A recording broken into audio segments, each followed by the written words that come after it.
What is up, everybody? Rajay back in the house on a Tuesday night with another live stream. This is going to be another fun one to check out because for the first time ever, we're going to be talking with a malt producer, which I'm going to be bringing more of these type of things to the channel because I want to get more into talking about not just the finished product of the beer, but everything that kind of builds up to the beer. So I'm very happy to actually bring in Ian Goering, who's the director of operations for Blue Ox Malthouse. So that being said, we're going to go ahead and roll right into it. And Ian, welcome to the stage, my friend. Hey, Rod, how's it going? Thanks for having me. Yeah, definitely. Great to have you here. And, you know, these are the kind of things I want to do. I want to be able to share more of the beer evangelist type stories out there and kind of get people more entrenched, so to speak. And this is a good opportunity. And we got to give a shout out to Em from Radcraft for getting us together as well. So shout out to her as well and all the great work that Emily is doing there also. But Blue Ox Malthouse, what do we need to know about Blue Ox Malthouse? Let's get into a little bit like what makes you guys kind of stand out? How did you get started up there in Lisbon Falls, Maine? Some of the backstory to what we can share with the audience. Yeah. So we are the largest floor malt house facility outside of Europe.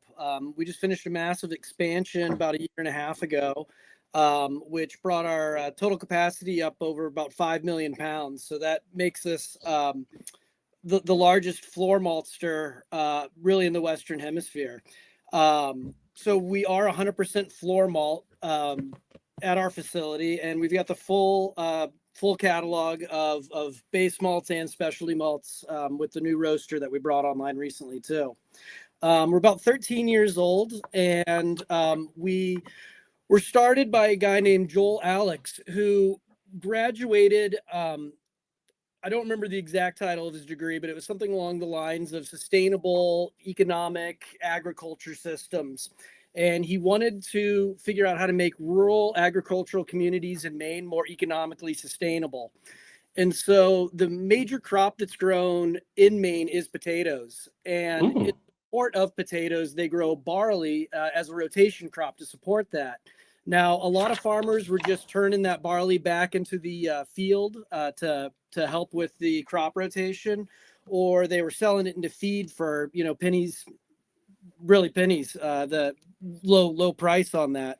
So Joel said, hey, we've got this emerging craft beer market. If you guys can meet certain standards with your barley, we can malt it and sell it to the brewers and, really start to gain value for this rotation crop that they have and take advantage of the beer scene. So that was about 13 years ago. Fast forward to today. We are well represented throughout all of New England. We make it down with customers all down the East Coast, and we're here doing it. We're having fun. Awesome. I did not know Maine was known for the potatoes. I didn't know. I just think whenever I think potatoes, I think Idaho. But to know that was actually their largest crop, and then you guys were able to build success off the secondary market of them actually doing the potatoes is actually pretty cool in itself as well. The floor malt. So I was going to pull up the website here as well, so I can share that with the folks. So here we have the picture, like the floor. So what is the concept or the process behind the floor malt? Because I found it very interesting looking at the website and going through some of the details. I don't think people kind of know maybe as much about what that actually is. They kind of just see, like, thinking the malts or grains are up in some silos somewhere and everything like that. So how's this help the process for what you guys do and the art behind it? Yeah. So for argument's sake, a brewer can't just take grain from the field and make beer out of it. They need to do this value-added process called malting to the grain. Now, malt can be done to any cereal crop that's out there. When we're talking about beer, we're usually talking about barley, but wheat, rye, oats, or other things that are commonly going to be malted. So the process of malting is starting to germinate that cereal grain kernel so that the little baby plant starts to grow. And in that beginning stages of that kernel starting to grow, it generates all sorts of enzymes and it starts to convert starches into sugars. So we want to pause that at that point in time where there's all those enzymes and sugars in that kernel before it really starts to turn into a plant. And we stop that by drying it out in a kiln. Once that is done, that product is called malt, and brewers or distillers are able to take that, and through the brewing and distilling process, they're able to extract those sugars to feed the yeasts and go through the fermentation brewing process. So very nice. that's kind of the crash course on what malt is. Now, to make malt, there's really 3 steps. There's going to be the steeping step, the germination step, and the kilning step. So we all remember back to elementary school when we did the science experiment where we put the lima beans with the wet paper towel in the Ziploc bags and put it up on the window to learn how germination works. We're going to reference that a bunch today. That's really what we're doing on a large scale. So that first step of steeping, we're going to take all of that barley, and we're going to just argue, for argument's sake, we're going to say barley for this process. We're going to take that barley into these giant tanks, and we're going to steep them. We're going to flood it, drain it, flood it, drain it. And we're trying to get those kernels to get to a certain moisture level that's going to trigger the germination process. Once that germination starts and that little teeny nubbin of a rootlet starts to come out of the kernel, we call that stage chitted. And all the old man dad jokes in the industry are about the good chit. We've got the good chit. Our malt is the good chit. It's funny every single time. So once that kernel gets to that chitted point and it's at the moisture level we like, it's time to move on to the next step of germination. And this is where floor malting really starts to differentiate from what we would call pneumatic malting, which is what the majority of malt houses are doing out there in the world. So what needs to happen during that germination phase is that we need to regulate it for temperature, for moisture level, and we really need to keep the roots from binding up together. As those rootlets grow, we've all, waited too long to repot one of those house plants and it's all root bound. That happens really quick in this germination process. And we want to keep that from happening because it just causes problems downstream. So the grain needs to be agitated constantly through the germination process to help regulate for moisture, temperature, and this root binding. Now, in modern, what we call pneumatic malt houses, they often use what's called Saladin boxes, or they'll have roasting drums. Those drums will just constantly be spinning around, turning that grain in there as it germinates. With the Saladin boxes, they kind of look like giant stainless steel food grade dumpsters. And they've got a track system across the top with augers that just kind of go back and forth, agitating that grain. Now, with floor malting, we're actually going to take all of that grain and we're going to spread it in little piles around the floor, and we're going to spread it like mulch. So it's about 5-6 inches thick all across these concrete floors that we've got. Then every couple of hours, we need to have somebody from our staff go in and do a turn. And that's actually what we're seeing right here on the website is one of our guys turning the malt over. So traditionally, you've got what's called a rake, which is really underselling it. The thing weighs like 30 pounds, and it's plowing and kind of separating and turning that malt. So every few hours, somebody needs to go in there and walk back and forth, dragging that rake around to turn the malt over. So why would we do it this way? That's what I'm wondering. Okay. It's a fair question. The first time I met the distiller down at Treehouse, he goes, "So you guys are 100% floor malt?" And I go, "Yeah, we are." And he goes, "So you're masochists." Well, the guy pulling the rake is definitely getting a workout. I say that. Yeah. Exactly. Yeah. These guys are all super buff and they get their podcasts in for sure. Yeah. So the arguments for floor malt is that it's going to be a gentler hand throughout that process. It's going to be more nuanced. We're really able to respond to the malt. These guys are taking samples as they're raking it out and monitoring, where those moisture levels are at, where the temperature is at, and they can respond on the fly to a specific area or floor. If the grain is behaving quicker or slower than typical, they can really kind of turn on a dime to handle that. So floor malted products are considered premium products. They're generally going to be more nuanced and complex in their flavors. They're going to be more consistent from batch to batch, and just going to be a higher quality malt in general. The only real argument against it is it's super labor intensive. Okay.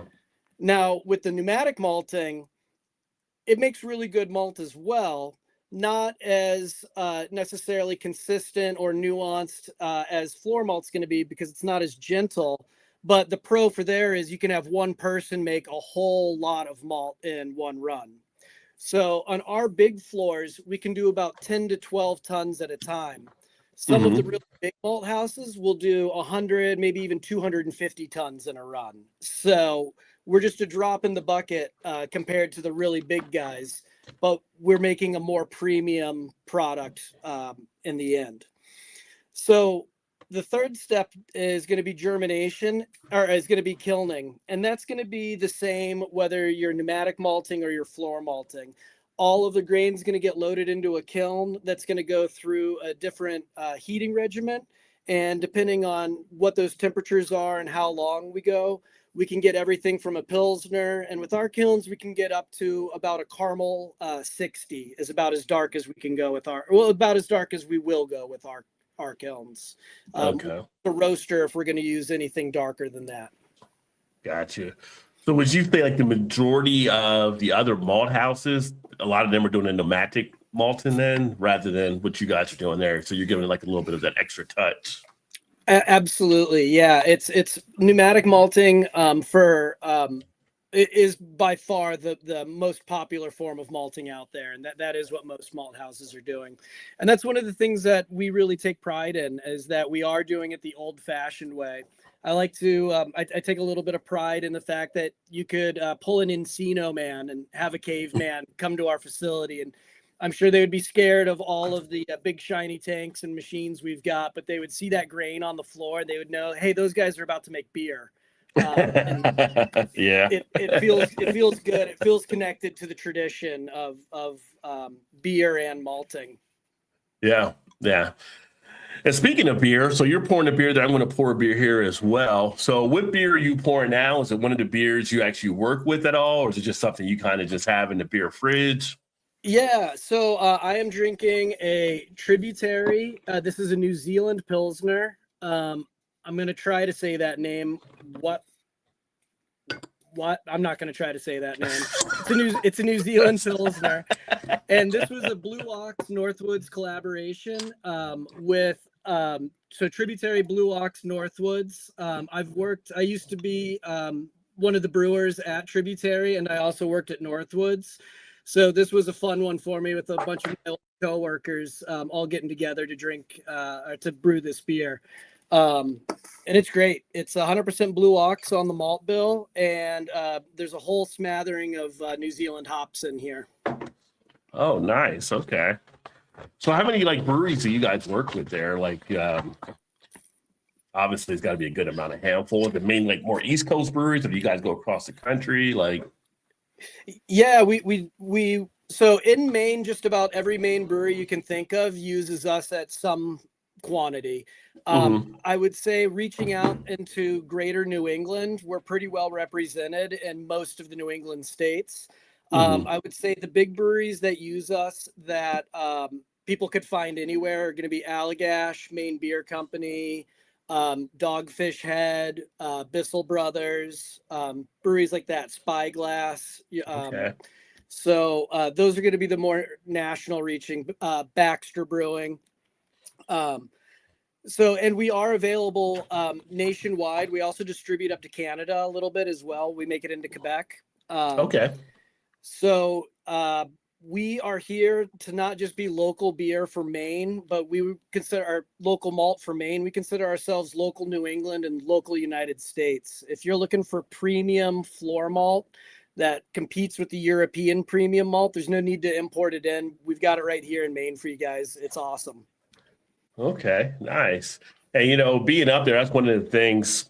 Seeing where you were located at, we kind of touched a little bit earlier before we started the show. Kind of just a quick little talk about, but how has it been impactful? Because Canada was such a huge trading partner for us, and still is in some regard, I guess, depending on what industry it may be. But how have you been affected with some of the things that have been taking place? Are you still able to still do a lot with some of the places in Canada, or you feel like there's been a pullback, or how's that all affecting you? So yeah, Canada's been a real interesting situation with us. There was a craft malt house in Canada, Malterie Colem, that unfortunately had a massive fire, I guess about 2 years ago at this point in time. So when they were rebuilding, they reached out to us and a bunch of malt houses in the Northeast United States and said, hey, do you guys mind? It's called toll malting in the malt world. We would call it contract brewing in the beer world. But they asked if we would toll malt for them so they could still supply their customers while they were rebuilding their new facility. So the way that worked, they would send us their barley and their recipes in their bags, and we would make it for them and send it back to them. And that was working well. And then all of a sudden, this big question of tariffs came up. And it was a big question because we were importing it, but selling it back to them. And that got really confusing. Fortunately, on our end, the Canadians volunteered to handle all of the paperwork at the borders. So okay, nice. That was really convenient.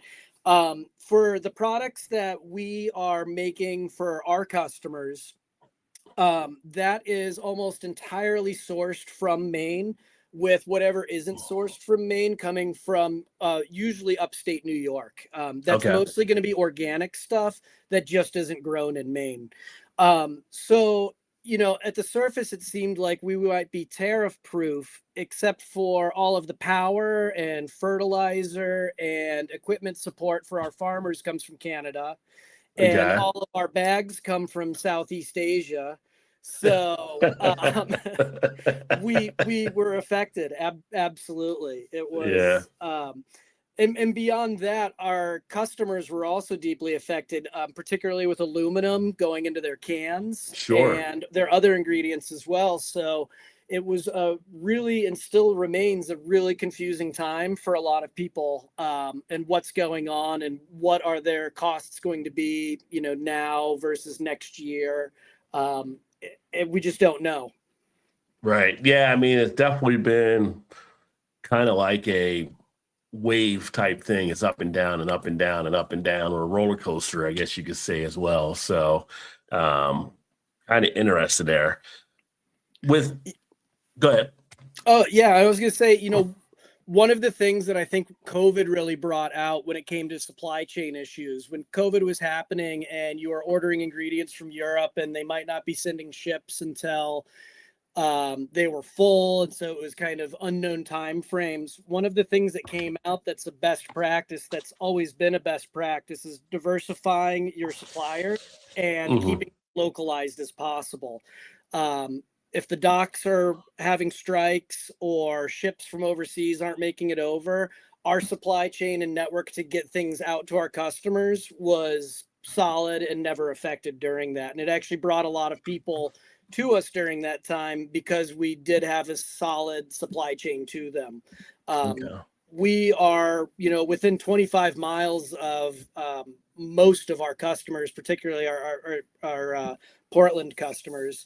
So it was just really, you know, whether it be tariffs or pandemics, these localized supply chains are just a best practice.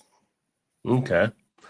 And for those of you watching as well, please feel free to drop comments in there if you have questions here for Ian as well. Definitely want to get those covered. By the way, I actually cracked open the beer. Having you on as a malt, like I need to get something malty, so I just cracked open one of the Bourbon County stouts that I had laying around. Oh, nice! Yeah, so I was like, I'll go ahead and try that one there. So, like when you roll like director of operations of a malt house, like what do you kind of do? Like, what's your day to day kind of like? Is it, you know, going around and obviously making sure things are getting done, but was it like, you know, start out crack of dawn, going to the eat? Like, what's it kind of like for you as a director of operations there? So we're a really small team at Blue Ox. So I generally spend about half my time at the malt house. And when I'm there, I'm working on scheduling. I'm meeting with the engineering team to see, you know, what's the status of the equipment. What foreseeable like maintenance needs do we have? I'm talking with the warehouse team about the inventory. I'm talking to the sales team about what our forecasts are, and just trying to make sure that the schedule, the inventory, the warehouse, the equipment's all up to speed. So that way our customers never have to be told that, hey, we don't have something in stock. You have to wait. You know, we're anticipating their demand. Because of our size, it is really hard to get old malt from us. Most of the malt that people are getting was made within the month that they're ordering it. And so we really pride ourselves on having a consistent, fresh product. And I'm just making sure that all of the wheels are working. I'm kind of just the communication between the different departments. I've got a great team, though. Everybody does their job really well and takes a lot of pride in their work. And I really don't have to worry about any of that. That makes life a lot easier for sure. Oh, those guys saved my ass so many times.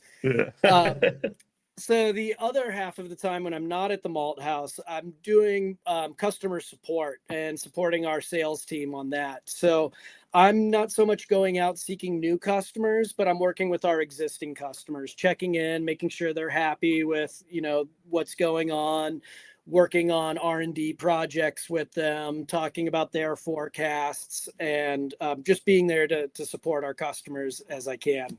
And occasionally I get to come on the podcast and drink beer and have good conversations. Always works for me. You know, you were talking about the difference between the floor malting and the nomadic malting. In my mind, I was thinking, oh, this is kind of like free range versus case, you know, for whatever reason in my mind, that's kind of what it related to me.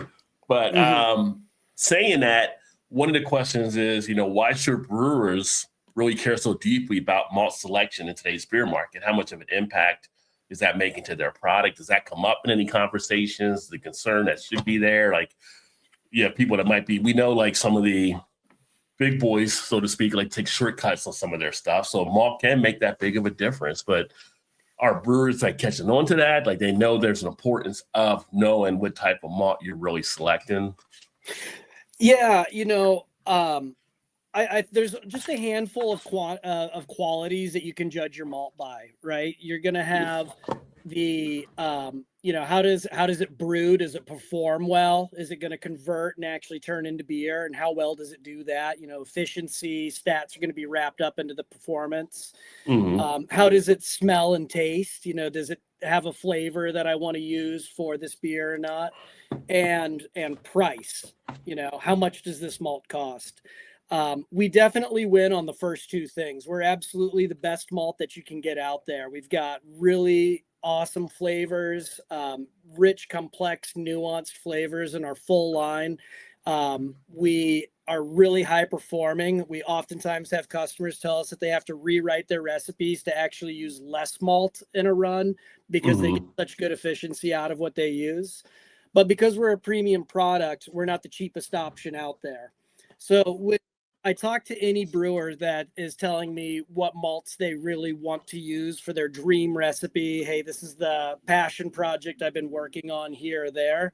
It's always the absolute best quality malts that they can get, you know, well performing, really tasty. They're never like, oh yeah, and I want to use this malt because it's cheap. Right. So it's only when it's only when the brewery owners or the accountants at the brewery get involved do brewers come off of wanting to use those premium choices. So the point I'm trying to make is that malt makes a huge difference in this, and the better quality malt you use, the better quality beers you're going to get on the back end. And brewers know that. A lot of GABF medals go out to beers that our malt is in.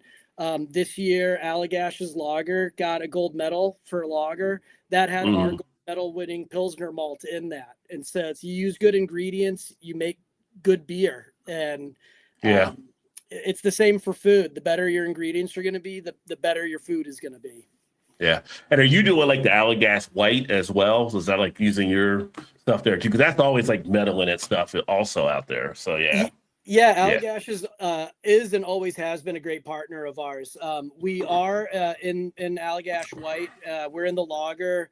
We're in a lot of the From Maine with Loves. They kind of splatter us in all over the board. Same with Maine Beer Company. Yeah. Those two have been huge supporters of ours since the beginning, and they put a little bit of us in all of their beers. It's great partnerships.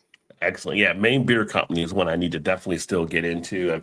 Over the years, everybody's like, talks about great lunches and some of the other stuff they're doing. It's just like, I don't know why. I just haven't got it. I got to make a note to actually pick up one of their beers because we have one of our places here, Jungle Gyms, where they do get, I know, Maine in for that one. They're like one of the biggest places to buy beer across the country. So kind of fortunate along those lines. But like Allagash, I've had numerous times. I'm never disappointed. So yeah, those guys have been the rock stars in Maine for a while now. Everybody kind of looks up to them as the shining example of how to do things right. Yeah. How important is like the regional identity and that regional land, like where you're at, as far as for your mission at Blue Ox? I know you mentioned the terroir in there as well on the website, but all of that kind of ties together where it's kind of like, on the beer side, we're seeing where now, for instance, Anchor's going to be pulling out if they do come back, but the new owner taking them out of San Francisco, which a lot of people say, well, that's terrible because that is a San Francisco brewery. So where you're at and region does come into play. So how's that like tying to what you guys are trying to do there? Yeah. So a couple of different ways to look at this. Most of the malting quality barley that's grown in the Northeast is grown in Maine, which is not a lot, but we've got the majority of it here. So we are close to our suppliers, which is always going to be a good thing. We've got a lot of communication with the farms. We're nearby. So that's really important to us for our supply chain and sourcing. As far as Maine goes, we are super proud Mainers, every single one of us at the Malt House. Maine is one of those places where people are really proud to be from. And the Maine image is, we're known for our food scene. We're known for our beer scene. And we like to export the Maine image as well, whether it's LL Bean or Allagash or Blue Ox or Maine Beer Company. We're all kind of exporting to the world, hey, this is kind of what Maine life is like. And that's really important and special to all of us here. Yeah, I think it's a great thing to build off. I mean, it's like, it's New Hampshire, but it's like, Ben and Jerry's. Everybody knows New Hampshire, Ben and Jerry's. Like, you got to be able to pull in and say, it just brings that area out even more through the products you're actually doing. And thank you, Jeff. Nice comment. Appreciate that. So love the perspective, pulling back the curtain on how beer is made. Such detail and expertise and super interesting. Well, we appreciate that. Thank you, sir. That's what we try to do here. But one of the things I want to get into with Jeff actually saying that as well, because not only do you deal with the breweries from micro, nano, all the way on up, but you also do stuff with home brewers, right, too. So home brewers are able to find opportunities. Like if for a home brewer, because we do have some home brewers that actually watch the channel here as well. And like, what would you point out as a few tips for them as far as when they go to like get malt when they're doing their home brew? Like, what do they want to learn? What do they want to look for when they're going to a home brew shop? And you guys have home brewing stuff on your site too. So you can also check out Blue Ox. There's a link at the top of the comments to check out what they're doing there if you are a home brewer. Yeah. So we just started doing small format packaging for home brewers. We're selling 5-pound bags. You can buy them right from our website. And we've had a lot of home brewers reaching out. And unfortunately, in the past couple of years, a lot of homebrew shops have closed down, both in Maine. I know some have closed down in Vermont. And we have different homebrewers and homebrew clubs reaching out to us saying like, hey, what do we do? Homebrewers are in a really unique position that a lot of commercial breweries aren't in, that they can use really whatever ingredients they want. And they don't have that person saying, hey, you need to make this as cheap as you can. You need to really, pay attention to your cost of goods. They don't even need to make a repeatable beer if they don't want to. So they can really get creative and wild with this. So along with that, home brewers are really proud of where they're from and what they're doing, and chance to use local ingredients is also interesting to them. Many times these people are growing their own hops. They are active in their local clubs, and they just really want to make something that is unique to them, a unique beer that tells their story. So we kept getting all these homebrewers reaching out to us asking if they could come by and buy malt. And at the time, we were just selling to brewers, commercial breweries. So the smallest format we had was 50 pounds, which can be a massive amount for a home brewer. Yeah. So we said, all right, let's start breaking these down into smaller quantities and start servicing that community as well. And we've had a lot of homebrew customers that then go on to start professional breweries. I'm thinking of Naiad Country Brewery up in Orland, Maine. He came through as a home brewer, started brewing with some of our stuff, and he's killing it up there. If you go up to Acadia, you have to stop through there on your way up. Do you ever do like anything like I say like workshop where they can like home brewers can come out and learn there at Blue Ox on different techniques and different stuff? Like, you ever have like people come out and kind of do that where you can kind of help them get off on their way a little bit and kind of get them on a good path for brewing? So not yet. Okay. We just a couple of months ago teamed up with the Maine Brewers Guild, and we ran a malt boot camp. There's another craft malt house in Maine, Maine Malt House, and those guys came down. We hosted them, and we ran. It was free to anybody in the Maine Brewers Guild, which is the professional guild in the state. And we just kind of ran through, how do you read a spec sheet for malt? How does the malting process work? Why would you select these malts over those malts? What's the difference between a caramel or a crystal? And just kind of ran them through an all day long boot camp. And it had a lot of interest and went really well. So we thought to ourselves, hey, maybe we can offer something like this to homebrewers in the future and have some kind of a workshop. We've also talked to some of the homebrew clubs, particularly in Vermont, about coming out and doing that kind of workshop in one of their spaces, maybe partnering with a customer of ours that's a local brewery to them and, running a similar type of workshop. So it's something that we're hoping to do more of in the future. Okay. Yeah, I think that would be an excellent opportunity to have something like that for sure. And you mentioned like about the home brew, like we had Cincinnati, we had Listerman Brew, and they closed at the end of the year, which was sad to see. They started out as a homebrew shop, became really popular as a brewery. People kind of forgot they were a homebrew shop, I think, and we're kind of going for the brewery type thing. They ended up falling out, and it was kind of like, okay, it's just time to close the door here. And it was sad because they were like the home brewing shop in Cincinnati. But you go down these different paths and it takes you different ways. And unfortunately, people I've seen over the last few months keep asking again, it's a bubble about to burst, bubble about to burst. I'm like, I don't think it's a bubble about to burst. I think it's just the business cycle going through contraction as it needs to go through because of all the different breweries out there.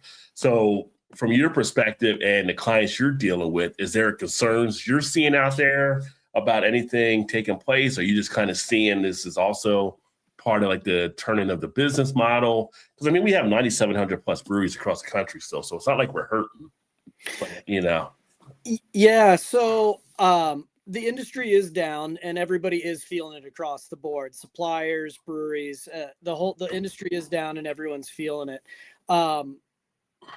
It's a predictable pattern. The beer industry has repeated itself for the third time in a row on a 15-year cycle here in the United States. So it's been a somewhat predictable arch of the ups and downs. It's at a low point now. I don't think it's going to get too much lower than it is, and I think it will start to creep back up. And we'll probably repeat ourselves for a fourth time if history is true. So we are hopeful that it will get there. What I am still seeing, though, is a focusing in on best practices, which is why the best practices are there. Best practices aren't there for the good times. They're there for the hard times. And you're really seeing which breweries have best practices and which ones are learning quickly what the best practices are. And these are going to be things like narrowing in on flagship beers, keeping your supply chain diverse and local, staying true to your identity and, having an identity and staying true to it. Right. Just to name a few of them. When I look at all of the customers we'd talked about before, Tributary, Maine Beer Co., these are places that have an identity and they stay to it, they focus in, and they look at these best practices, and it's what's getting people through. So I see that's what's happening right now, and we're seeing less silliness out there as far as Instagrammable wow factor. Can you believe we put this in this beer? Or we went this extreme on it, and we're just getting back into best practices. And part of that too is low ABV beers as well. Every culture kind of always narrows in on lower ABV beers.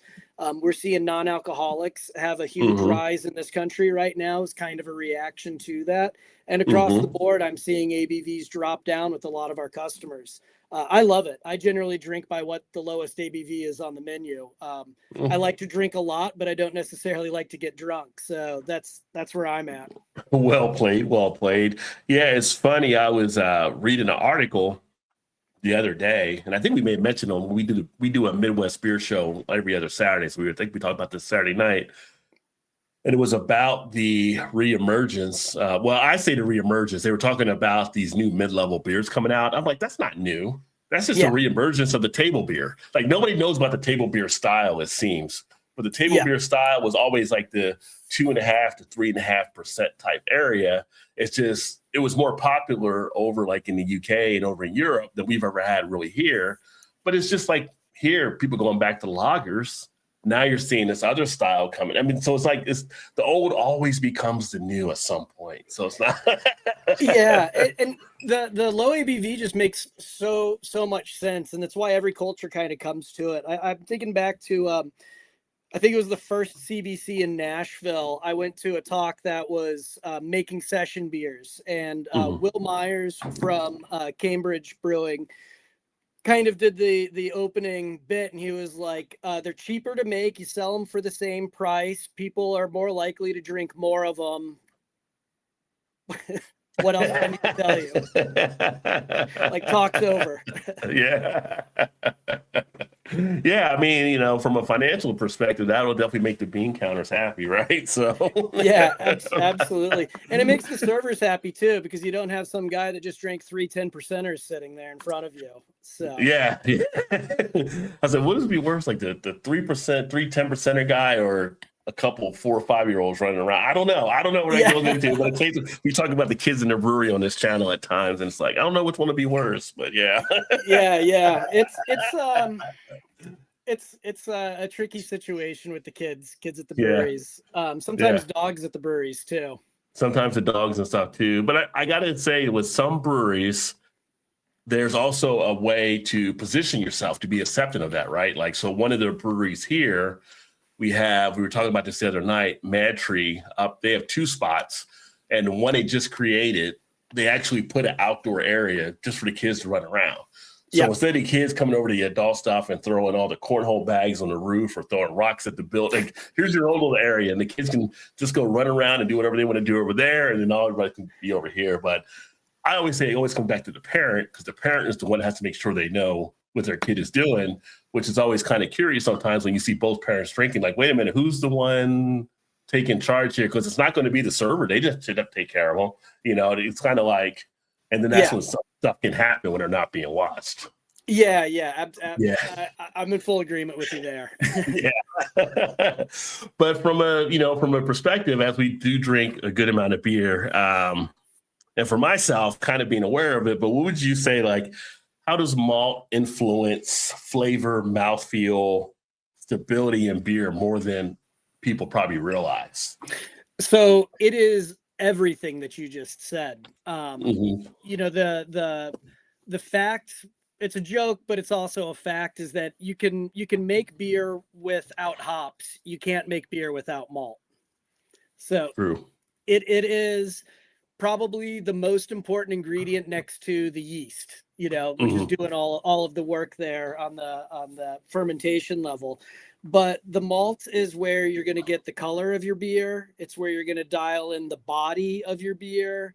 It's where you're going to get the majority of the flavor of your beer. Now, even if you've got a hop forward beer where the hops really stand out, drink a hop water and drink a beer, and you'll see how much that malt is coming in and supporting those flavors. And even on those hoppy beers, how much of the malt is what you're actually experiencing when you drink that beer. I'm obviously really biased towards the malt side of things, but I spent most of my career as a brewer, not as a maltster. And I always had the philosophy of, with very few exceptions, any problem or request that you come to me with, I'm going to go to my mash first and foremost to start to address those changes. And that is where the grain comes to shine. It's where it does its thing. And I am in full supporter of that. The mash is the most important aspect of the process for really creating the beer that you want to make. So the malt is everything. Yeah. Well, it's still surprising drinking with some people or being out places and they go to order a beer. They're like, oh, I don't want a dark beer. Dark beer is too strong for me. And it's like, the darkness or lightness of the beer has nothing to do with it. I mean, you're just changing the malts up. That's what you're doing there. But people have it in their mind thinking that all these dark beers are strong. Now, ideally, we're used to seeing imperial stouts now and these big type of things. But we've got like the triple, or some people say like a quad IPA. And we got other things out there that aren't as dark. So it's kind of like this whole fallacy is always kind of funny. So it's kind of like, do you still see like people that kind of just think like when you do like workshops or you're doing stuff with breweries or homebrew, like do you ever come across that as far as just like, does that impact like the malt you kind of sell or anything like that, or like people? Yeah, I think even with brewers, there's a lot of misconceptions about certain malts that are out there. Crystal malts have almost been a little bit of a dirty word here for a while, because as IPAs in the United States got lighter in color, that really important crystal malt that you're going to see in all of the British traditional IPAs was there to support the backbone and the body for those hops in those beers. That kind of got removed, and it became almost a dirty word to use those crystal malts. And I've even heard people say that, oh, well, like the crystal malts cause off flavors when they're paired with hops, which just isn't true. When you start to look at a beer as something that is supposed to be balanced, which is the purpose of all culinary prospects, is we're looking for balance.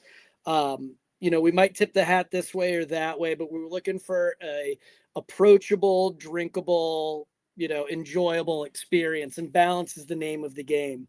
And when we say, okay, I want to make a hop forward beer and I want to, support all of the New Zealand hops that are, going to be showcased in this.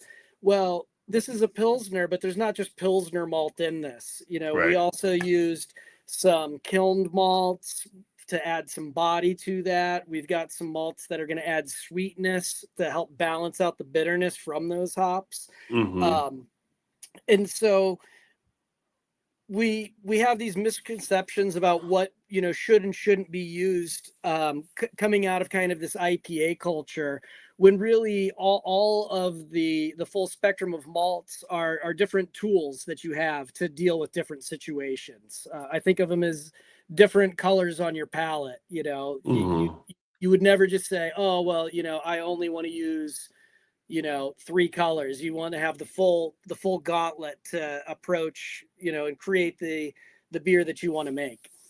Right. And to that point there, I mean, again, when people think about the beer and say more like the IPA, they're thinking about the hop. Well, the same way you choose the type of hops you want to have, you got to think about that type of malt too. And I think sometimes people overlook that the malt is just as important there as well, to make the right selection versus just like you do with the hops. You got to get that right feel for what you're looking for.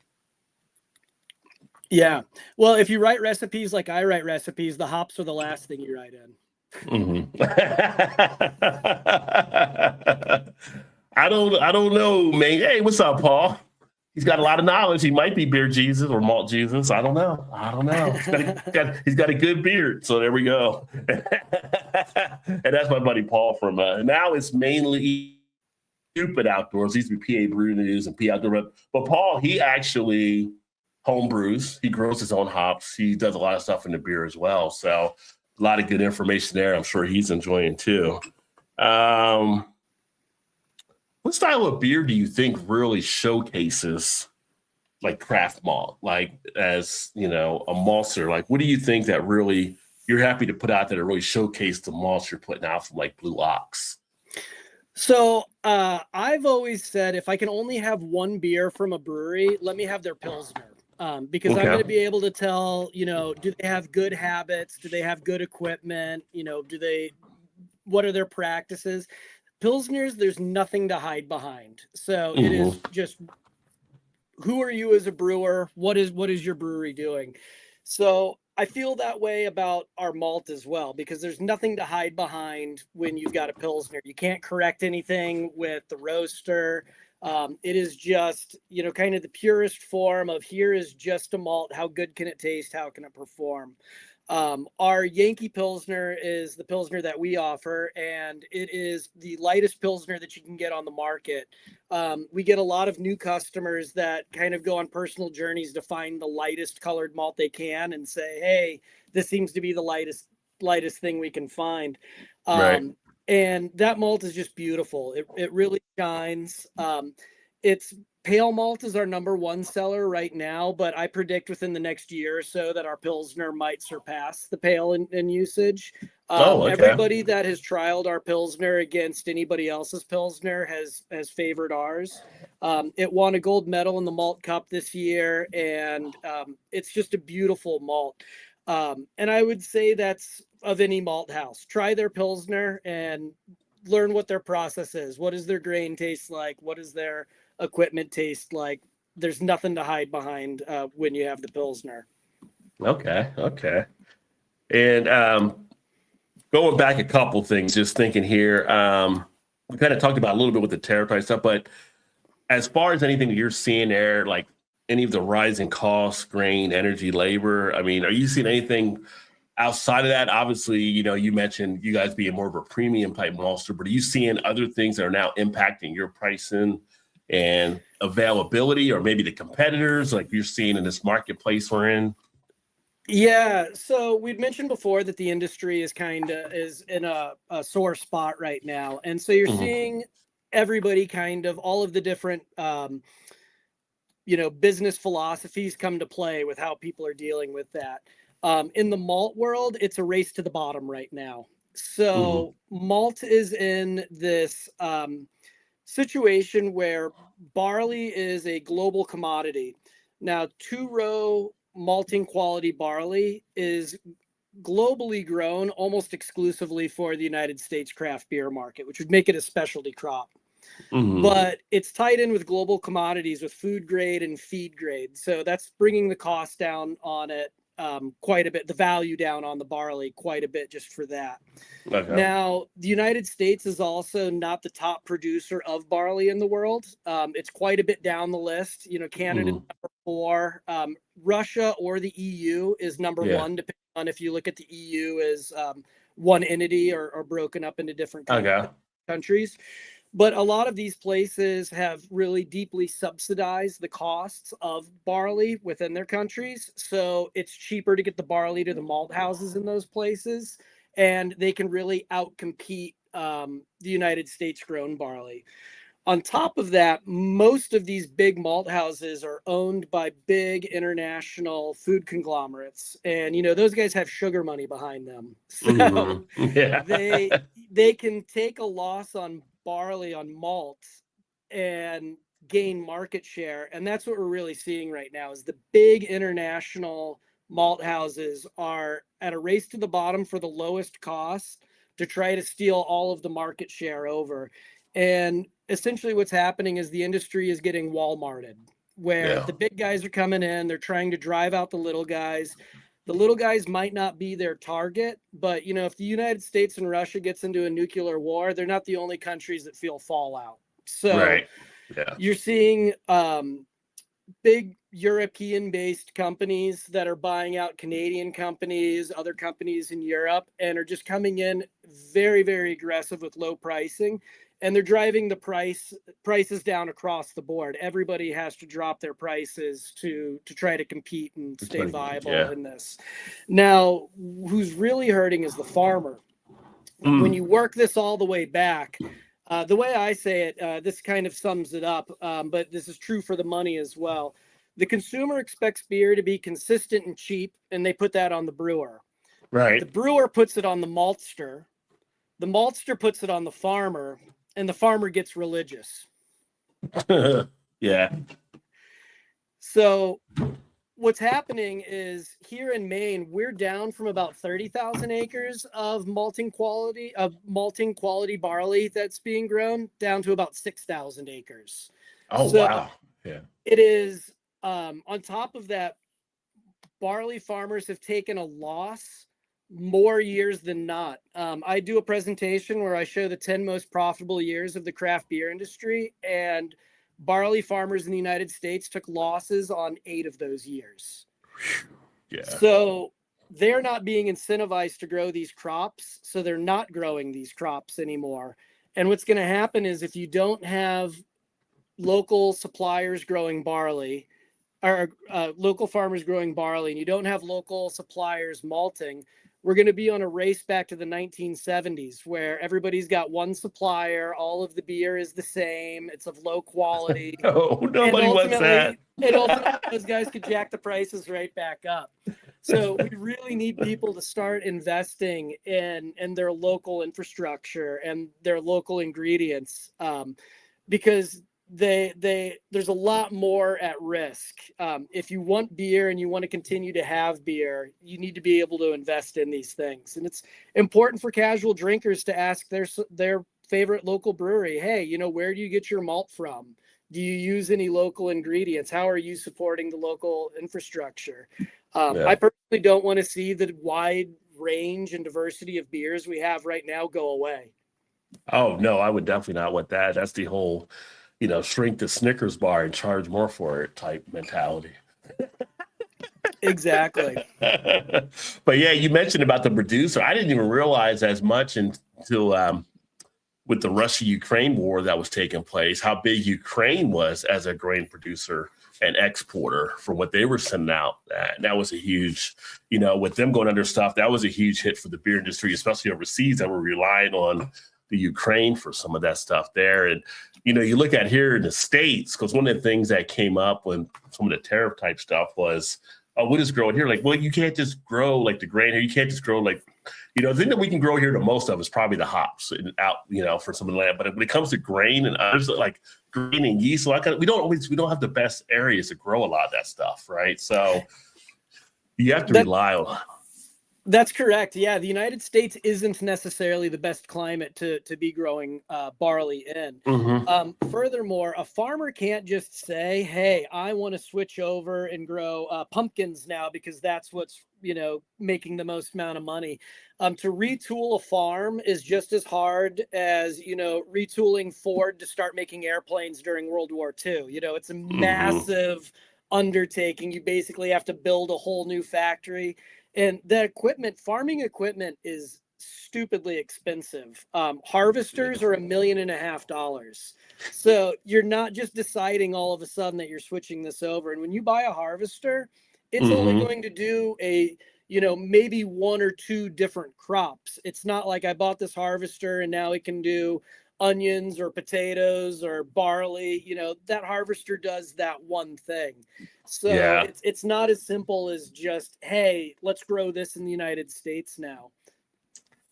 No, that's definitely something to think about there. I mean, unless you got money in John Deere, I guess you can make money off that harvester, but everything else is getting screwed. Yeah, absolutely. Well, with the things happening, are you seeing more breweries now as your clients being more selective or maybe experimental with ingredients? Like if they're getting squeezed, are they trying to, maybe can we do something like this differently? If that's going to maybe hit our bottom line a little bit better, or kind of still trying to go traditionally what they've been doing? Do you see any mixing up taking place? We're really fortunate that we got amazing customers. And because we are a premium product, most of our customers do value quality at a higher level, and are generally adhering to these best practices we've been talking about more than people aren't. So I'm finding that our particular customers aren't hurting as bad as the overall industry trends are showing. That's good. And we've actually been able to grow with our customers. We actually grew last year with our. We knew we were going to grow a bunch because we were coming off of the expansion and we had a whole new capacity and could reach out further. But we even grew with our existing customers last year too, which felt like a huge win for us when most suppliers were feeling flatline as being a positive thing. Okay. Excellent. Well, I thought, was your glass empty? Did you want to get another beer or? Yeah, if you don't mind, Yeah. I'm going to no. snag Hey, another one. I never mind anybody getting another beer. And again, those of you watching, feel free to drop a comment in there if there's any questions you have or things you want to find out from the malt side. Go ahead and put them out there so we can have you as a part of the conversation here as well. And, I'm on to the Allagash Lager now. Okay. All right. So do you know if that's being distributed like kind of nationwide or through their regular distribution channels, or is it just up in the Northeast? Because I have not seen that one yet. I am not sure how far this one gets out. This is the one that got the GABF gold medal this year. So I would assume that they're trying to get it out to their fans, but I'm not entirely sure how far this one's getting distributed.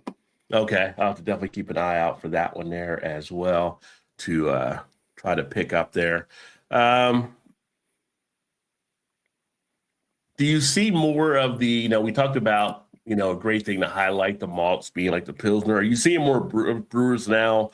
Because here in Cincinnati, we are getting a push where we're seeing more lagers coming out, but are you seeing more traditional styles starting to come out more? Or is it kind of still trying to push boundaries with some of their ingredients? I mean, what do you kind of... Yeah, one of my favorite things that I think I saw happen last year, and I'm going to preface this with I'm a very German-focused drinker and brewer. I like to make German beers. German styles are my favorite to drink. But I noticed last year people started making milds, bitters, and browns that were really good. And it was all of these English styles that I haven't seen made in a while. And the local breweries that were making these were killing it. They were all really good. They were all low ABV, interesting malt profiles going into them, just really drinkable, sessionable beers. And I feel like I hadn't seen a lot of those styles really in force since I entered the industry. It had been a while. Yeah, it's rare to see some of the miles out there. I do see a couple more of the brown ales popping up in spots. Actually, one of the breweries here, Third Eye Blind, I just picked up their walnut brown ale. And I love seeing when breweries are putting that stuff out there. When I was in Baltimore, we were out there for 3 years before coming back here about a year ago. One of the breweries there, Guilford Brewery, I should say. I don't know why I said Institute, but they should be an institute. They should be. They were all European brewed styles, right? So you didn't even get an American IPA when you walked to the brewery. They had an English IPA, but then there was like a Belgian, it was like a stout, it was a porter, and they pretty much had everything coming if you were in a European type brewery, which was great because it made them stand out that much more. Now, they ended up buying Flying Fish out of New Jersey when Flying Fish had to close. So now you get some of that stuff in there that's canned and everything like that. But as far as what they're putting on taps, it's usually like and it was just a refreshing thing just to see like a European style beer thing and being able to get some of the good stuff they were doing. I think especially during the IPA craze, it was really kind of blowing my mind because you'd get all of these craft brewers saying, hey, I became a brewer and I wanted to start a brewery because I was tired of just having macro lager. Everything was the same and I wanted something different. And then we had everybody making, Citrus Simcoe, IPAs. It felt very ubiquitous and it was like, okay, what are we doing? And then we started what I would call Americanizing all of these European styles where it's like, oh, it's this style, but with a bunch of Cascade in it or whatnot. And that's, that's an A+ for Well, I'm going to say that's maybe like a B. That's a solid B for creativity. All right. We can get better than that. But there's really something to be said for having two style beers. And Yeah. I think where it gets interesting, and what's interesting for me is making those beers with your local ingredients and still Hmm. keeping style, not pushing it, into Yeah. a different style, but saying, hey, I use the things I've got and I was able to, make this beer that, stands up with the beer from the place that it comes from. And that's Yeah. something that, more than anywhere else in the world, Americans have access to the widest range and the best quality ingredients in the whole beer world. The Hmm. fact that we would bring in ingredients from any other part of the world is really kind of mind blowing. Yeah. When you travel to Europe and meet European brewers, they think Americans are crazy because, if you're in Germany, the Germans only use German malt and German hops, and the Brits only use British malt and British hops. They're like, I would never think to bring in a German hop. Are you kidding me? Like, why would I do Right. that? It's really only in the United States where we've got this inferiority complex that, like, oh, well, like the local stuff's okay, but like I need to get the German stuff if I'm making a German beer. It's like, sure, yeah, I mean, I can say there's a level of authenticity there, but it's not authentic for that malt to travel on a boat for a month to get here, cooking in a Yeah. shipping container. If you ask the Germans what they would use, it would be a local ingredient. Look at all the macro breweries when Augustus Busch and Coors, Hmm. those guys came over. They didn't import European Hats. ingredients. Yeah. They used the Right. local ingredients. Um, Hmm. that's how culture is made. You've got a community that has a need and a want, and you're using your local resources to fulfill that need and want. And that is how community and culture is built. That's how all the styles came about. That's what people get behind and are proud of. Yeah. Well, I think of, us being Americans, we definitely have the tendency to push. It was funny you were saying that. And in my mind, I was thinking like Saturday Night Live should do a skit like the overboard American brewer and just Yeah. have him walking around and somebody's like brewing a beer from another country. It's like, you know what that needs? What? More ABV. Start throwing shit in there. Yeah, Just keep going around. exactly. It's just But yeah, the dial that only goes to 11, right, Like, I got an right. idea. Let's turn this to 11. I'm walking around with the stars and the stripes because I'm American. That's why. And that's how we brew beer. Right. Yeah. Yeah. I might try to sell that idea to Saturday Night Live, but we'll see. Um, yeah. And shout out to you, Vanessa. Thank you for joining. Vanessa's one of the longtime viewers and friends of the channel. So great to have you. She's a big Dragon's Milk fan. She loves Dragon's Milk. That's like one of her Awesome. favorites. And then I got her turned on to Left Hand Brewing as well, to take a look at there. But what are like some of the other malt or grain trends you're seeing right now across brewing? Like anything that's kind of standing out that you're kind of like tracking or watching and seeing where it may go? And then we didn't talk about the NA yet, but there, we have the NA stuff that's happening. Yeah. So in the malt world, I'm seeing there's a lot of interesting malts that are out there on the market. A lot of people are changing what they offer. I've seen some classic British malts aren't going to be offered anymore, but I'm seeing local suppliers starting to pick those up. We were really happy to bring our roaster online last year because that kind of filled the hole of those roasted malts and those crystal malts that people really needed to buy from a macro supplier. We had a lot of our customers, particularly the little guys, say that that bag of roast was the only thing that was keeping them from being 100% local. So having those available is is great that people are able to turn away from the Europeans that are stopping making some of these malts that people rely on for some of their flagships.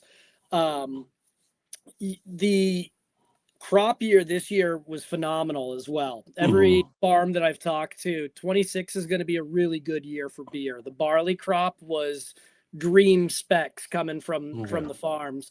So I think that we're just going to see a really good quality of beer this year from just better ingredients and brewers focusing in on those best practices. I think 26 is going to be a really good year for the quality of beer. Do you think the crops were maybe impacted by just, I guess, some of the weather patterns? We saw a lot of areas getting a lot of wet rain and snow and all kinds of stuff over the last year. Maybe we know some areas have been struggling with drought and stuff too. So maybe we were able to bounce back because the weather was actually working with us over the last year. So yeah, 23 and 24 were some of, up here in the Northeast, were some of the roughest harvests that we've had in recent history. So there's a part of, hey, we were owed one Yeah. that we think came into play. But the conditions were exactly what you want. We had a really wet spring and early summer, and then a really dry end of summer going into fall, which is exactly what you want for a barley harvest. One of the worst things that can happen to a harvest is a wet fall. Because what can happen is that the barley can actually start to germinate while it's still on the plant. Barley doesn't care about malt or beer. It cares about barley and making more barley. So genetically, inherently, it wants to start germinating as soon as it can. So if it can start germinating on the plant and start growing the second it hits, that's an evolutionary advantage for it. So germination can only happen once in a plant. So if that is already started, then that barley is useless to us. We can't make malt out of it. So those, wet in the youth stages and then really dry at harvest is exactly what you want for a high quality crop. Okay. Put that on a t-shirt. Barley don't care. Let me germinate. Yeah. Exactly. Yeah. So as I kind of just tipped on there a little bit ago, and we touched on it a little bit before we came on, but non-beer segments, you guys got a little bit of distilleries you're doing some business with. You got the NA type things. How much do they start to play a little bit more of the role in the business you're doing, or you feel like there's a great opportunity in that area? Like, what is kind of happening there for you? So the NA is a real market, and I think that Americans kind of scoffed at it for a long time and overlooked it. For many years, maybe even a decade now, the non-alcoholic sector has been the largest growth sector in the German beer market. And many of the European markets were showing massive growth in the non-alcoholic way before Americans were taking it serious. I think that, Athletic really started to make a lot of craft brewers turn their heads when they looked at the growth of those guys, where they just kept exploding and exploding and exploding. But the trends of beer for at least the past 200, maybe 300 years, probably longer than that, has been for a lighter color, lower ABV, balanced, easy drinking beer. And that's why Pilsner took over the world when it did. At that point in time, it was low ABV, it was light. It was, we got to remember that, particularly in European history, alcohol was the only thing you could drink. You brushed your teeth with beer because the water wasn't safe. And, if you're given, which is always funny because the beer was 90% water, but exactly. But, if you're feeding it to the kids and you're drinking it at work all day and you're out in the fields, you don't want to be getting hammered the whole time. So that balanced, low ABV, easy drinking thing was just naturally what the consumers were looking for. When we look at the macro guys, we often tell the lie that they're using the corn and the rice in those beers to make them cheaper. Corn and rice are not cheap. It is expensive to use those ingredients in those. They used them because when they were free of the Reinheitsgebot, once they came to the United States, they could use ingredients like that, which made a lighter colored beer, which is what the public was looking for.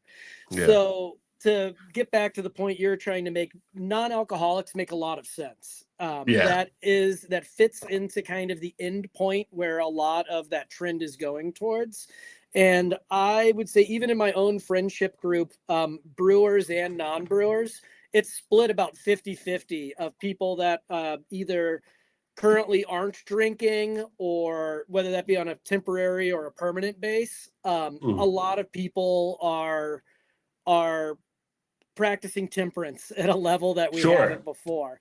I never want to cut anything out because I love my life. But moderation is a good thing. I agree. That's what I always say to people as well. Usually, we're doing this on a Tuesday. Usually I'll drink between a Thursday through the Sunday, maybe depending, but over that time I might have one or two on a Friday and nothing else on a Saturday or so. It just all depends, right? I try to moderate and, like I said, neither of us are doing dry January, as everybody can see here, because we are drinking beer.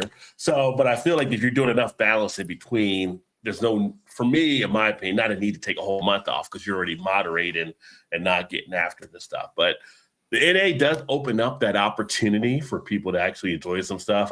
One of the things I also do, I'm a Go ambassador, so I share a lot of stuff that Go Brewing is doing. They've been an opportunity for some people to get into stuff and enjoy some of the NA things there. And it's really surprising, the NA market now compared to, I was going back when I don't know how old you are, and about when I went back and I think of the NAs back in the 80s, and it was like Sharps or O'Doul's, and it's like, you know, why did you just pour sandwater in my mouth or something like that? I mean, it was just terrible, right? So, but now, yeah, some really good stuff out there. It's kind of like, I told people, like I had that Deschutes, everybody knows the Black Butte, and I had the NA version. And I was like, I need to do a side-by-side because this is really pretty tasty to be an NA beer they actually put out. I heard the L Smith has a nice NA they put out for the Speedway style. So you're seeing brewers being able to kind of go this different direction, and you wouldn't break it up. Like I told somebody, asked me one time, like, why would I want to drink NA? It's like, you know, you're at lunch, you're having a burger, you kind of want to have a beer with it, but you can't. You know, grab an NA and get that same type of appeal with it, possibly. So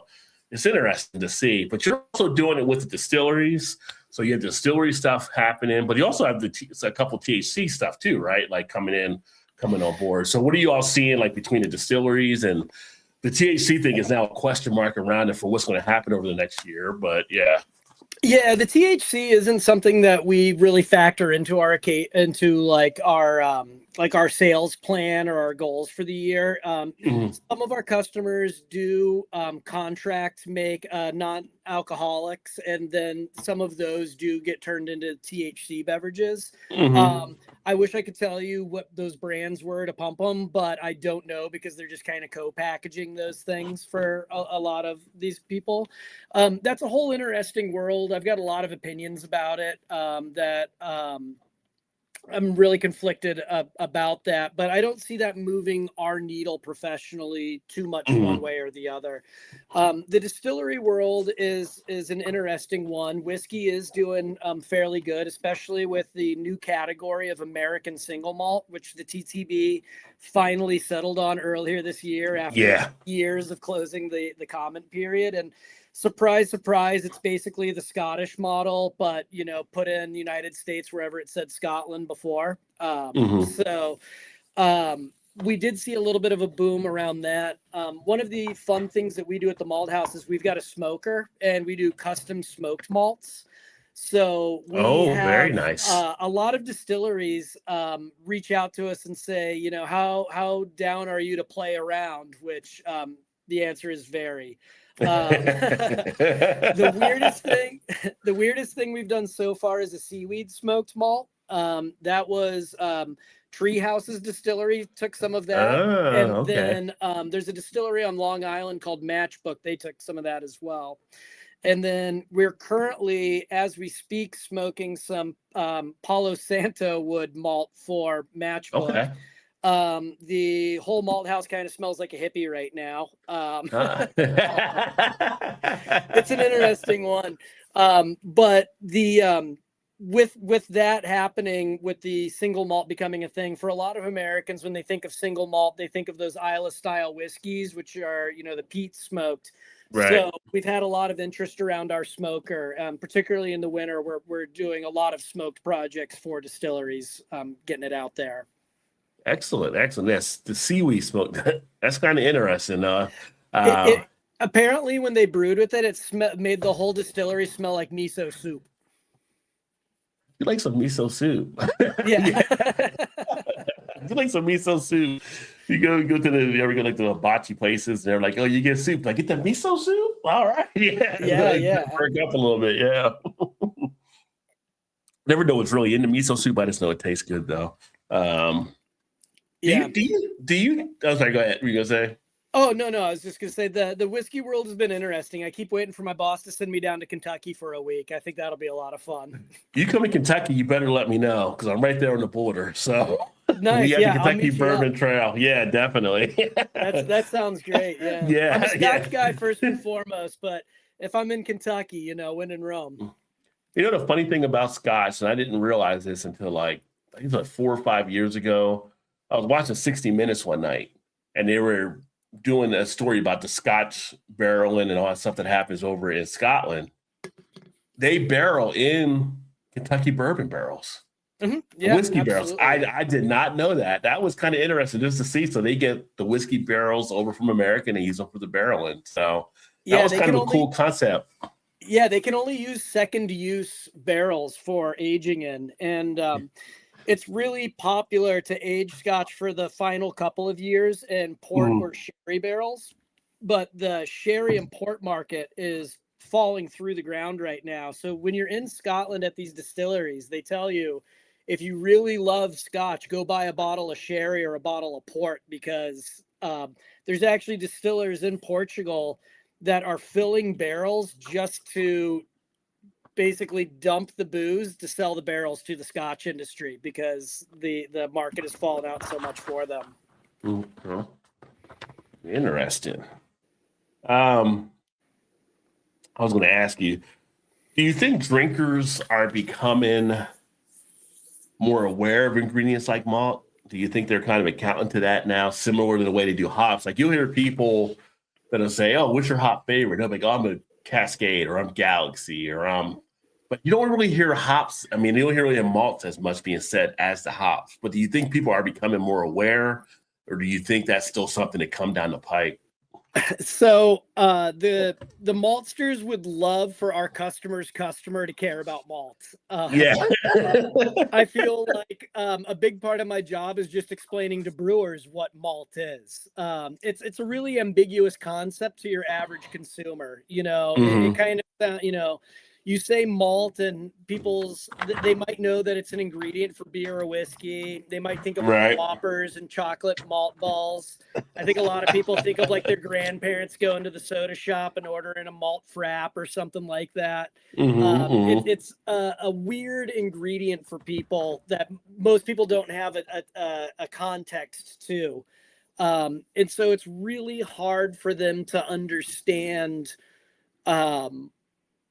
all of the different malts that go into a beer. I think it's probably more important that consumers learn their beer styles and then look into if their ingredients are being locally sourced or not.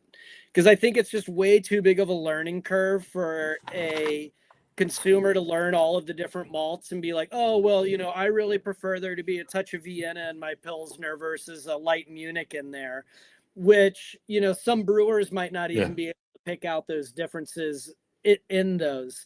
Hops has done a really good job of marketing itself in that kind of a way. Right.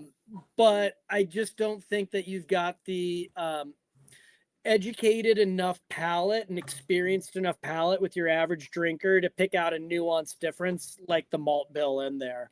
So I think that understanding that the different malts make different styles can kind of help. So if you say, "Oh, I'm really into brown ales," then you can kind of look for other beers that are that color and understand that similar malts are going into those.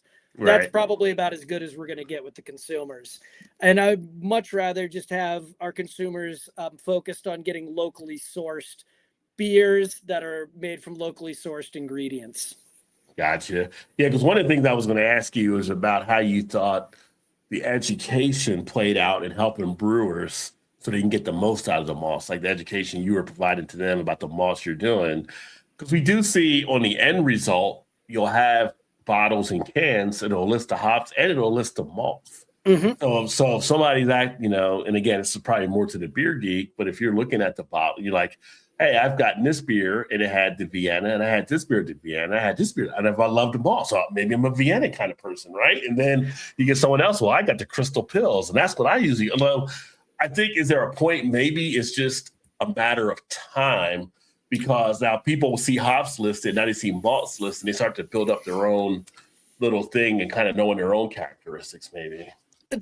Totally. And I kind of look at like my own drinking arc too, right? Because for a long period of time, there was two kinds of beers, right? You had Budweiser and Guinness, right? And those are like the different styles of beer you have. And it's like, yeah, it's like a Budweiser, it's like a Guinness, right? And there's nothing else.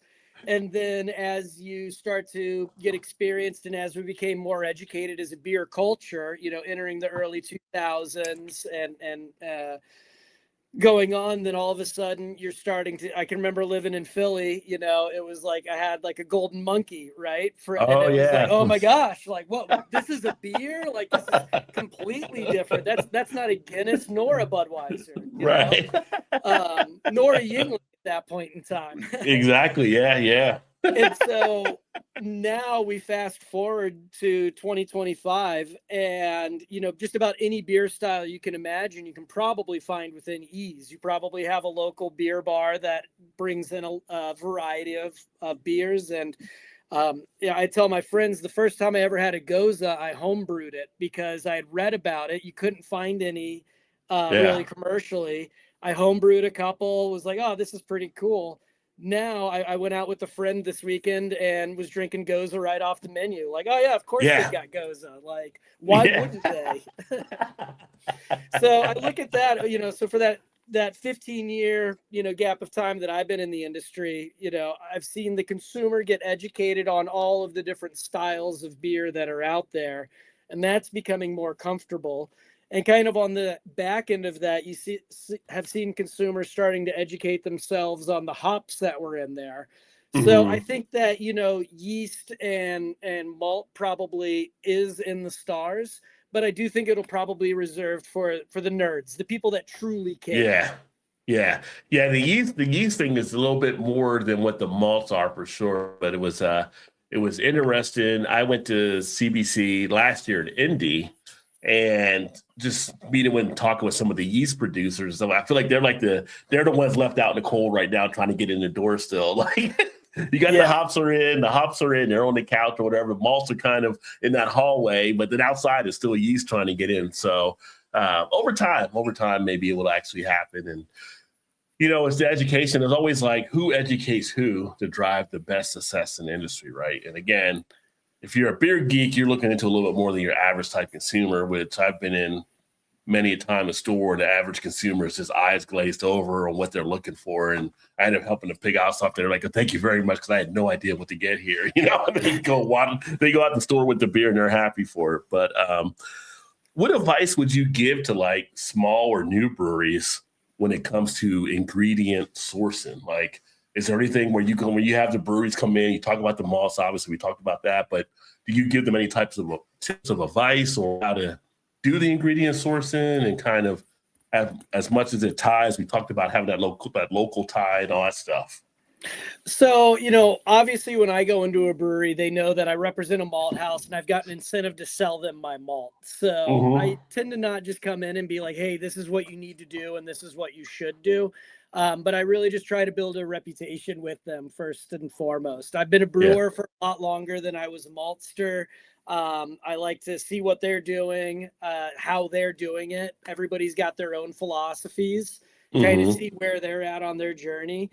And as they know who we are and who I am and making myself available, I will find that a lot of customers will reach out to me for input when they're writing recipes or have questions about different products. And that's kind of how I approach, that's like my sales pitch, if you will. I just want to be a trustworthy, non-pushy, reliable person. And then through that trust, people realize that, okay, we've got something going on here with that. For anybody that's new and getting into this, I'm going to say learn everything that you can. Learn how to read a spec sheet so you know exactly what your ingredients are, and learn, what the implications of this spec versus that spec and how it affects what you're doing. Anybody can make alcohol. It is really easy to make alcohol.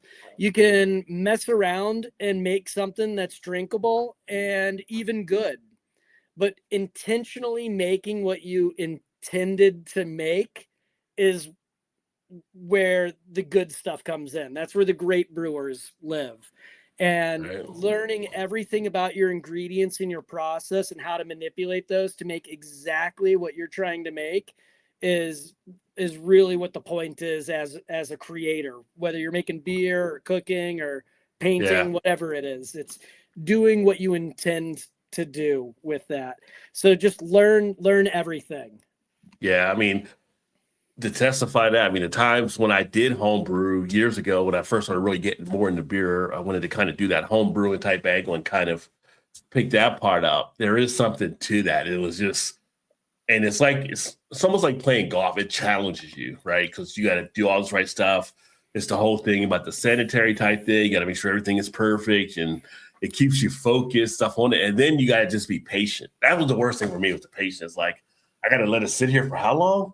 Oh my God, what do you do for the next 2 weeks or whatever? Like, you go buy other beer. Wait, but I want this beer. But then when you get that end result, and then when I had done it, I had a sampling of people that I worked with that really enjoyed. They still ask me to today if I'm going to make any more beers or whatever, because they really enjoyed the different beers.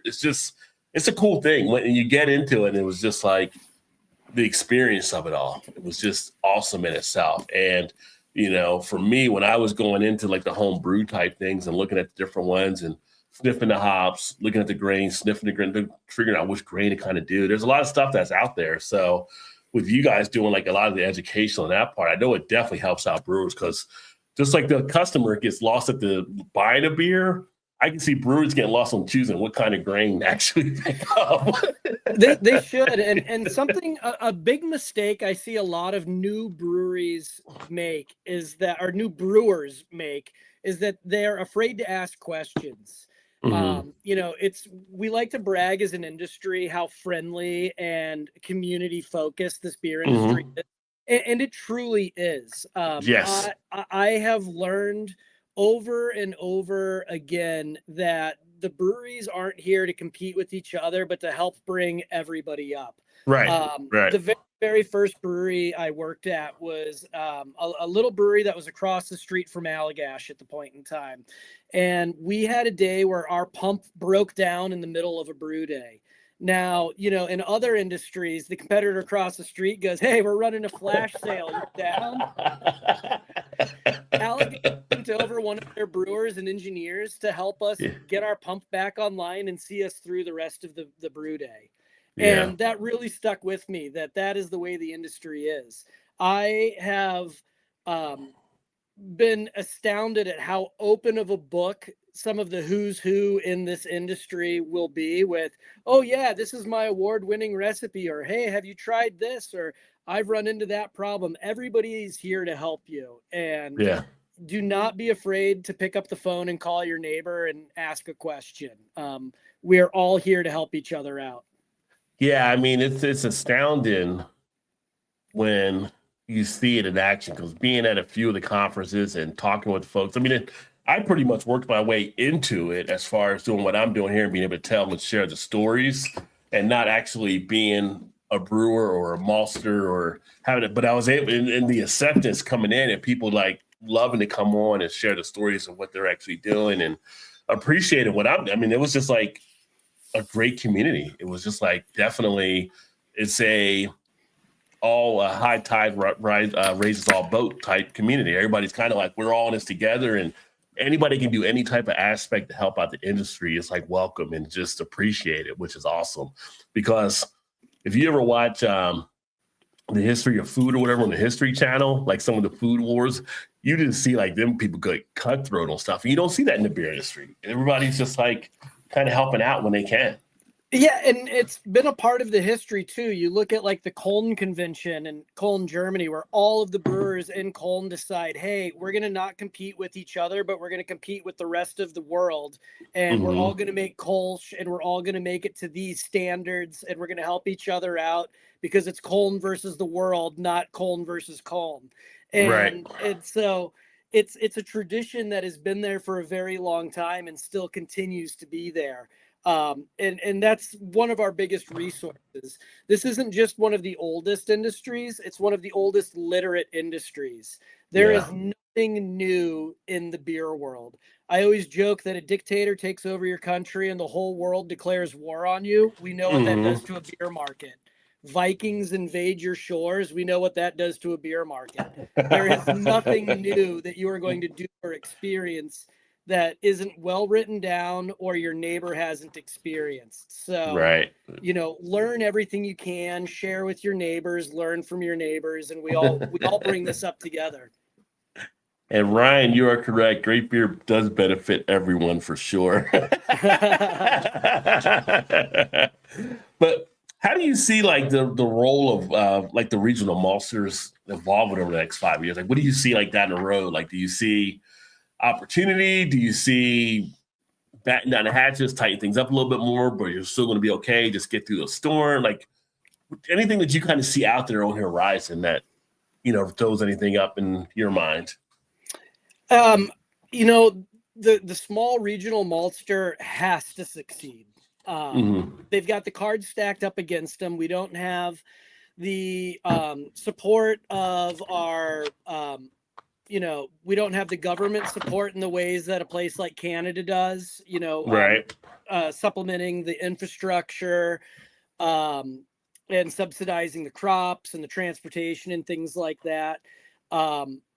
Much in the way that it's Colne versus the world, it can be the United States versus the world. We don't have to be isolationists about it, but it can be us using what we have, paying attention to our customers first, which is the way culture and community is built and always has been built.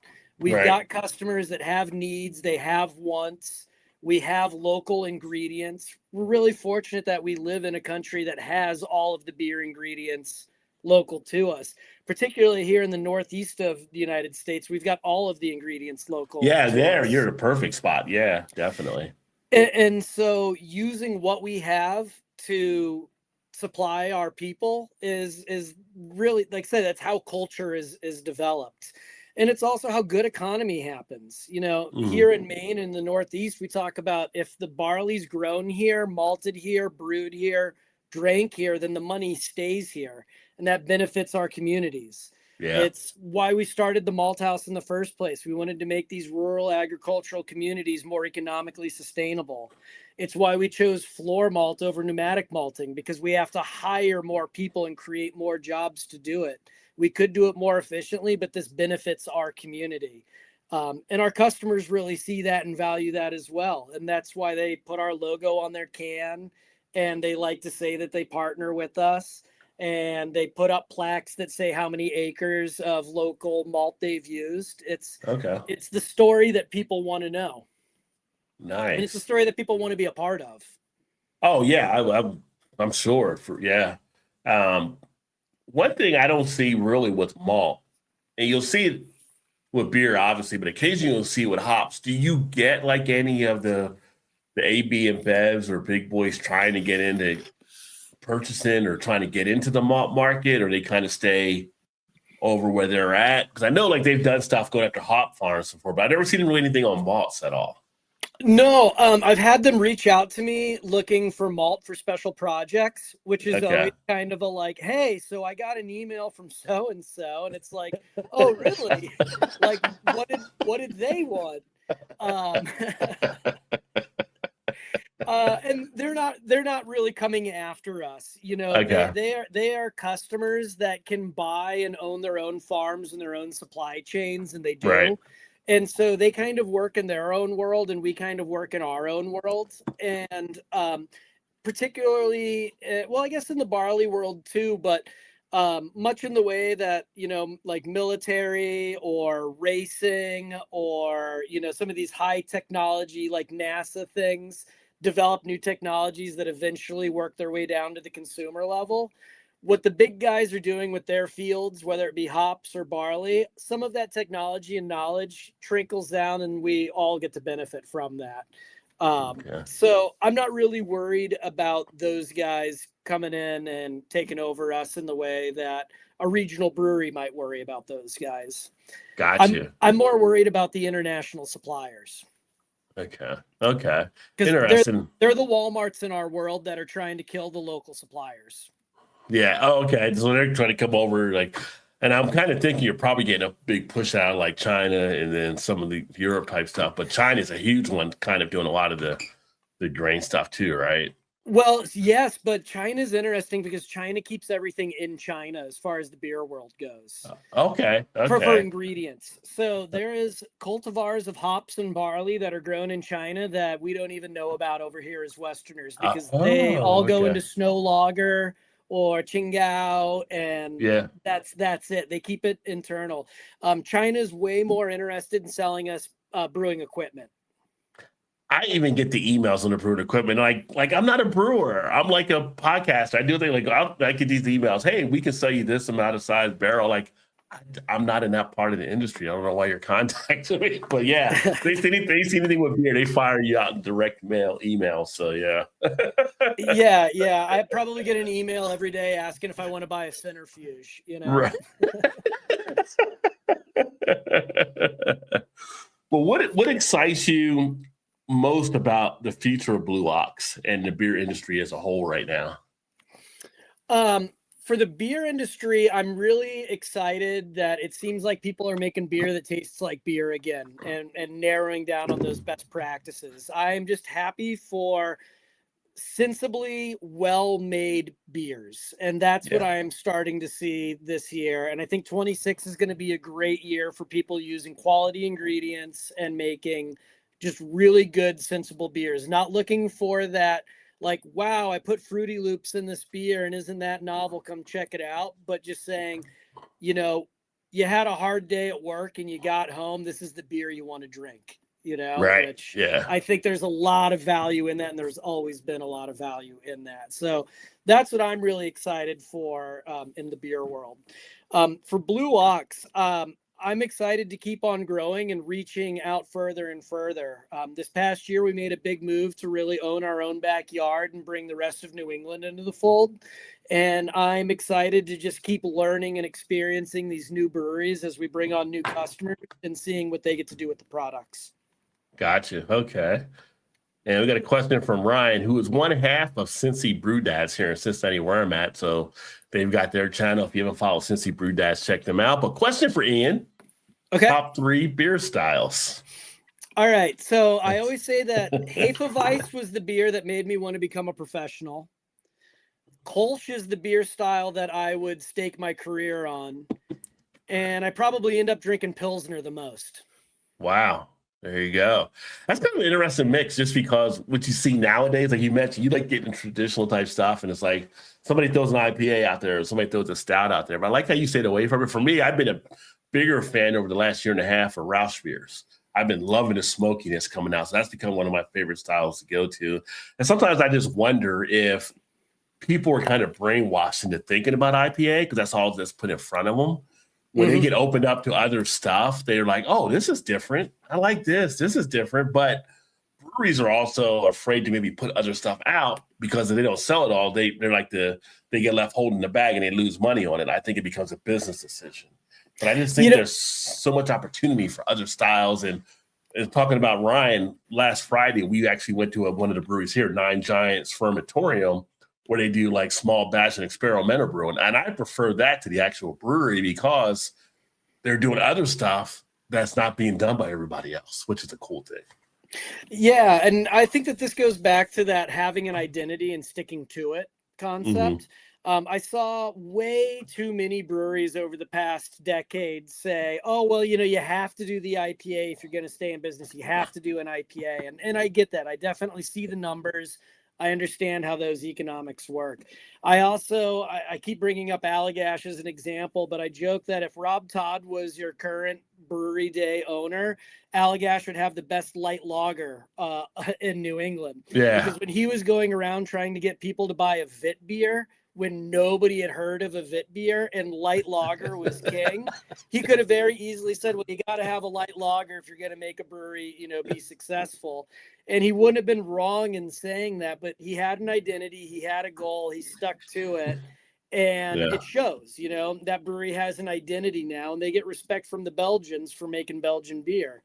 And so, IPAs are ubiquitous, but I think that there's a lot of space for people to have a unique identity, stand behind it, and do something really well that isn't what everybody else is doing, and to find their voice in their community. I do believe that anybody can do that if you have a true, authentic identity that you stick to.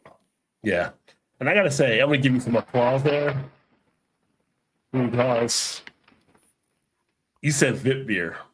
And it's like, I love when people pronounce the beer stuff the way it's supposed to be. Not wit beer, Vit beer. it's like I get to be a purist sometimes on that. So it's kind of when I see people say Marzen, it's kind of one of those beer geek type things. When they say Marzen instead of Merson, it's like it's not really the way you want to pronounce, but that's just me. But I didn't give you applause on that there. All good. Well, my dad's family's of German background, and I speak a little German, so I like to bite into my W's a little bit. There you go.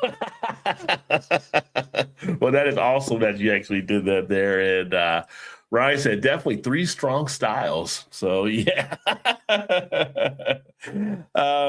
If a brewer had never worked for Blue Ox, before we wrap up here, what would you want them to know first? What was like the one thing you would tell them first they should know about Blue Ox? If a brewer is going to use our malt for the first time, what would I tell them? Right. Yeah, they never worked with your stuff before. I would tell them that it's really high quality malt.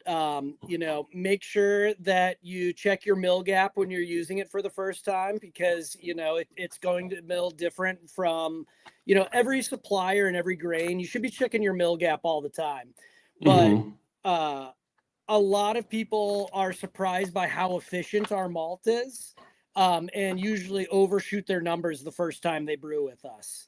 So look at that spec sheet, check your mill gap, and just be aware that we've got really efficient malt that's what most of our customers report back. Okay, excellent. Well, I think we've been on here about 1:40. We'll go ahead and get wrapped up so that I don't take all your evening. But anything you want to add into this, if anything we didn't talk about or cover, and you've been awesome as a guest on here, so we got to get you back on at another point as well and do some stuff. I appreciate it. Most people want me to shut up about this stuff, so I'll always take a captive audience.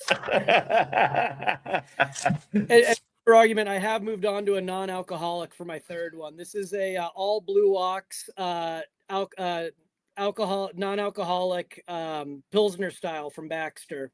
That's drinking real nice. Okay, excellent. What kind of you said Pilsner, right? For the style? It's a Pilsner style. Yeah. All right. Excellent. I kept it lagers tonight to stay on brand. Well, no, a lot of good stuff happening at Blue Ox. For those of you that may get in a little bit later, at the top of the comments, it is pinned where you can actually check out their website here. And if you are a home brewer, definitely encourage that, as they do have some things out there for you as well. And for those you listening back on the podcast, we appreciate that there too. And join us for one of the live sessions if you can. But I think we're going to get wrapped up here. If you want to hang out for a second, I'll catch up with you a little bit afterwards. I'm going to wrap this one up and then do the sign off.